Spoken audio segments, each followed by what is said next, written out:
There is two things that will most definitely always have a demand more than they have a supply.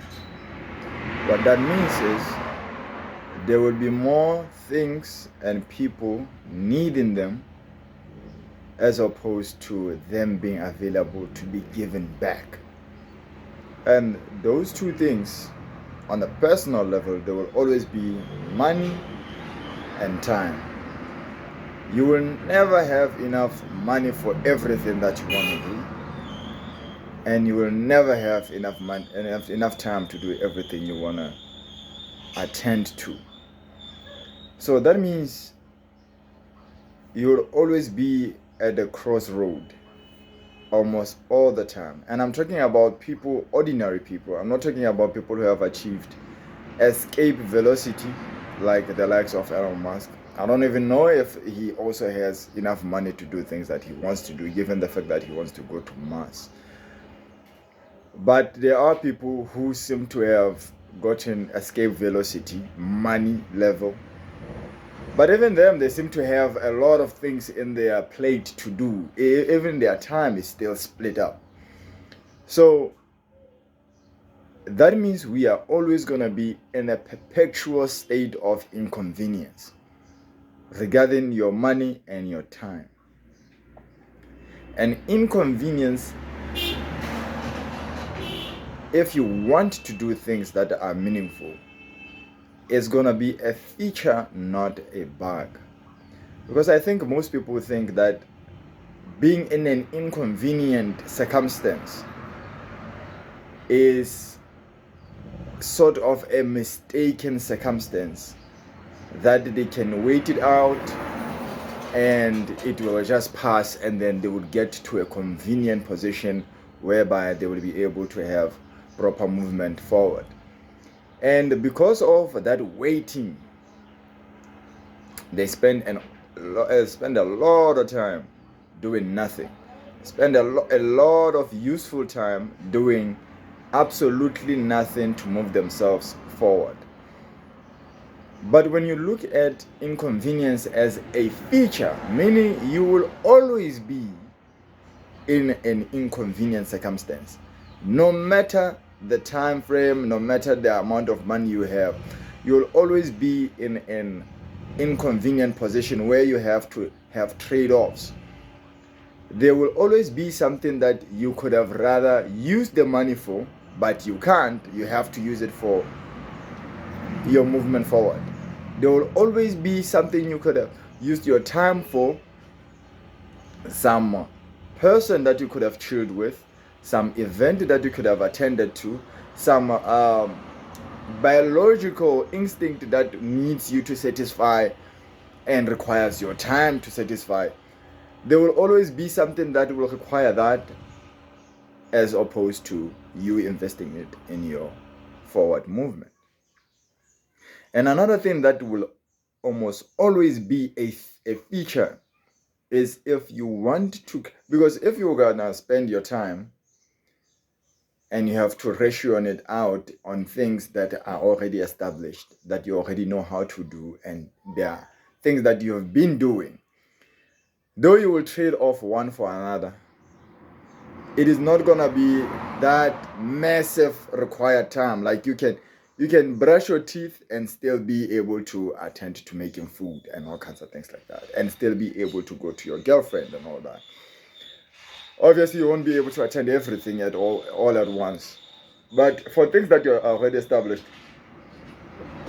the requirement of time, the initial investment, is not gonna be that ridiculous. But then for new things, like trying to open your own business, trying to have a new relationship, trying to forge a new partnership, all those things, since they are new, they will always require a lump sum, a huge upfront initial investment, massive time investment, and massive money investment. In business, we call the initial one initial investment, and then the other one working cash flows. So working cash flows are almost always smaller than the initial investment that you have to put at the beginning. And that initial investment for opening your business, for starting all this new stuff, is going to be much higher. And it doesn't only include time and money, which will most definitely inconvenience other areas of your life and put you in an inconvenient position. But it also includes many other things. That's why it's a huge lump sum. It involves your image, it involves your relationships, it involves your health, probably to some extent. It involves so many other things up front for you to pay that. And that is not going to be convenient.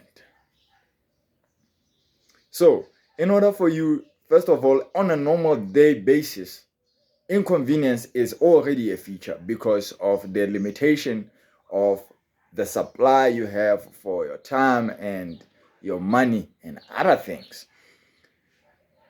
But when you are to be ambitious and try to do something that is more, that is elevated, that is new, you're going to get into even more inconvenience. So if you're waiting and deciding on the level of convenience that you need, you have to relax, you have to have this much capital, you have to have so many people convinced so that they don't judge you, you're not gonna do nothing. Because convenience is not gonna come at all. Inconvenience is not a bug. It's not a unfortunate circumstance that will pass. It's gonna be there always. So you have to say, just accept your trade-offs. Pay the initial investment in terms of your time, your money, your image, all sorts of things. If it's valuable to you, make that effort to pay upfront and endure the inconvenience, because it is going to be perpetual. It is in perpetuity. Now I'm speaking some finance language, but in simple terms, it's not going anywhere. It's going to be here with us forever. You not having startup capital is an inconvenience that will always be there. You not having enough time because you have work this side and friends this side and social events, well, always gonna be there. You will have to just sacrifice. That's why when I started, I told these people that I'm just throwing myself in. Man, get that on hot coal, on hot ashes and all kinds. I until I find my proper step and my resilience, my capacity to endure. And yeah, I am. I'm cruising. Semi alright. But you ought to do the same too. There will never be an inconvenient time. And I don't even know that we actually do want convenience that way, because convenience is quite boring and draining, and it doesn't bring excitement to life. As always, God gave you permission to be here. Make it good, make it better.